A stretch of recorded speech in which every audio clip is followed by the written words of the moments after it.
বাপ বেটাকে আজকে এই অসম্ভব মজার চপটা বানিয়ে খাওয়াইলাম। চপগুলা খাইতে এতটা মজার যা আমারই অজানা ছিল। একটু বেশি করে বানিয়ে কয়েকদিনের জন্য আবার ফ্রোজেনও করলাম। 100 হাত মাটির নিচ থেকে তাদেরকে তুলে এনে সুন্দর করে ডলে ডলে গোসল করাইলাম।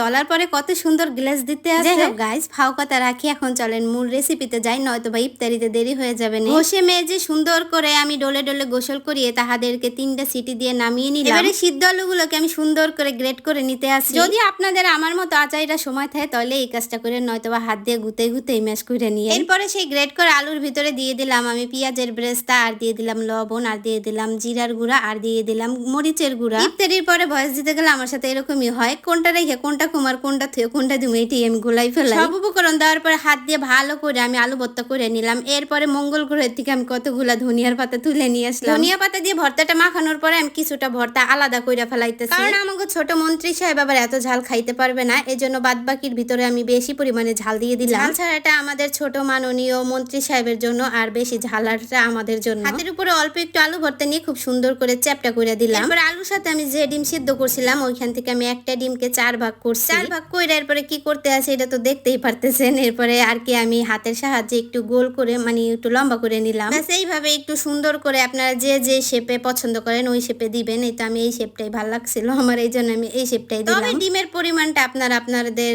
পছন্দ অনুযায়ী দিবেন, আমার এরকমই পছন্দ, এই জন্য আমি এরকমই দিলাম। আলু ভর্তাটা চ্যাপটা করার সময় একটু পাতলা করে দেওয়ার চেষ্টা করবেন, নয়তো বা কিন্তু এটা বেশি মোটা থাকলে ভালো লাগবে না। আমি যতটুকু সম্ভব মানে যতটা সম্ভব চ্যাপটা করার মানে পাতলা করার করছি। আর এই কাজটা কিন্তু একদমই সহজ। এই যে দেখেন কত সুন্দর আমি সবগুলো একদম বানিয়ে ফেললাম চপগুলো। এবার আমি একটা প্লেটে নিয়ে নিলাম ব্রেড ক্রাম্বস, আর সাথে একটা ডিম আমি ফেটিয়ে নিলাম। আর এখন এইটাকে ভালো করে ওইটার সাথে মিশিয়ে মানে ডিমের ভিতরে চপটাকে মিশিয়ে এরপর ব্রেড ক্রাম্বসের সাথে মিশিয়ে দেবো। আর ব্রেড ক্রাম্বস দেওয়ার কারণে কিন্তু অনেক সুন্দর মচমচে হবে, আর খাইতেও কিন্তু অনেক বেশি ক্রিস্পি লাগবে। এই তো ডিমের ভিতরে এক একটা চপ দিয়ে আমি একটু উল্টিয়ে পাল্টিয়ে যাতে ভালো করে চপের গায়ে ডিমটা লাগে, এজন্য আমি একটু উল্টিয়ে পাল্টিয়ে নিতেছিলাম। এরপর ওইখান থেকে তুলে আমি ব্রেড ক্রাম্বসের ভিতরে দিয়ে দেব। ব্রেড ক্রাম্বসের বদলে এখানে আপনারা চাইলে কিন্তু বিস্কিটের গুঁড়া নয়তো বা টোস্টের গুঁড়াও দিতে পারেন। আমার হাতের কাছে টোস্টের গুঁড়া বা বিস্কিটের গুঁড়া কিছুই ছিল না, আমার হাতের কাছে ব্রেড ক্রাম্বসই ছিল। এভাবে এক এক করে সবগুলো চপ আমি সুন্দর করে বানিয়ে নিয়ে নিলাম, আর এগুলোকে আমি প্রায় 1 সপ্তাহের জন্য সংরক্ষণ করব, কারণ এতগুলাই রোজার মাসে একসাথে ভাজা খাওয়া সম্ভব না, কারণ আরো ইফতারি থাকে এগুলা। যেহেতু আমরা 3 জন মানুষ এই জন্য আমি 3টা ভাজবো, আর বাদ বাকি সবগুলো আমি ফ্রোজেন করলাম। সবগুলাকে ফ্রোজেন করার পরে আমি চলে আসলাম ভাজার জন্য।